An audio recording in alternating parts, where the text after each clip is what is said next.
झारखंड की प्रतियोगी परीक्षाओं की स्थिति पर सवाल खड़े हो रहे हैं।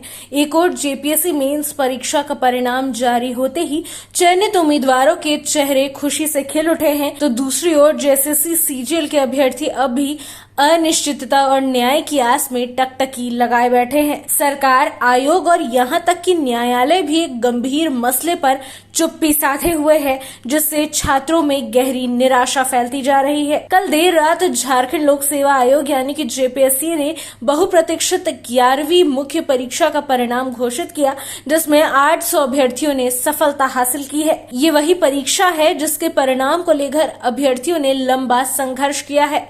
धरना प्रदर्शन, अनशन से लेकर राज्यपाल तक का दरवाजा खटखटाया गया था।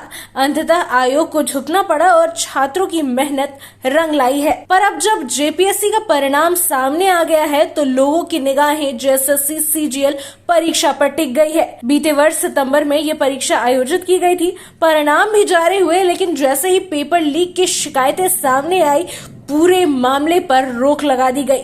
कोर्ट में याचिका दाखिल की गई, जिसमें ये आरोप था कि परीक्षा में गंभीर अनियमितताएं और पेपर लीक हुआ है। मामले की गंभीरता को देखते हुए झारखंड हाई कोर्ट ने सुनवाई भी शुरू की और एसआईटी को जांच सौंपी थी। फिलहाल जांच जारी है और अगली सुनवाई 18 जून को निर्धारित है।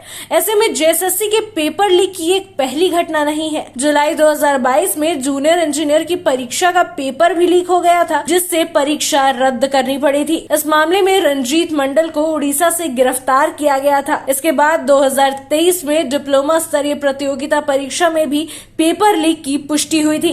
जांच में परीक्षा आयोजित करने वाली निजी एजेंसी की संलिप्तता पाई गई थी और उसे ब्लैकलिस्ट कर दिया गया था। ऐसे में ये दुर्भाग्यपूर्ण है कि केवल प्रतियोगी परीक्षाएं ही नहीं, बल्कि झारखंड में स्कूली परीक्षाएं भी सुरक्षित नहीं है। फरवरी 2025 में जैक बोर्ड द्वारा आयोजित 10वीं की परीक्षा का भी पेपर लीक हो गया था। इस शर्मनाक घटना के बाद छात्रों की दोबारा परीक्षा ली गई थी और ये स्थिति पूरे शिक्षा तंत्र की विफलता को उजागर करती है। ऐसे में जेएसएससी सीजीएल पेपर लीक मामले में एसआईटी द्वारा की गई जांच में अब तक दर्जन भर से ज्यादा लोगों को गिरफ्तार किया जा चुका है। गिरफ्तार अभियुक्तों में परीक्षा केंद्रों के कर्मचारी, एजेंट और कुछ सरकारी कर्मी भी शामिल है। इससे ये स्पष्ट है कि एक सुनियोजित रैकेट था जो वर्षों से शिक्षा व्यवस्था को खोखला कर रहा है। छात्रों का धैर्य ऐसे में जवाब देने लगा है और उन्हें चाहिए एक पारदर्शी व्यवस्था, समय पर न्याय और सख्त कार्रवाई।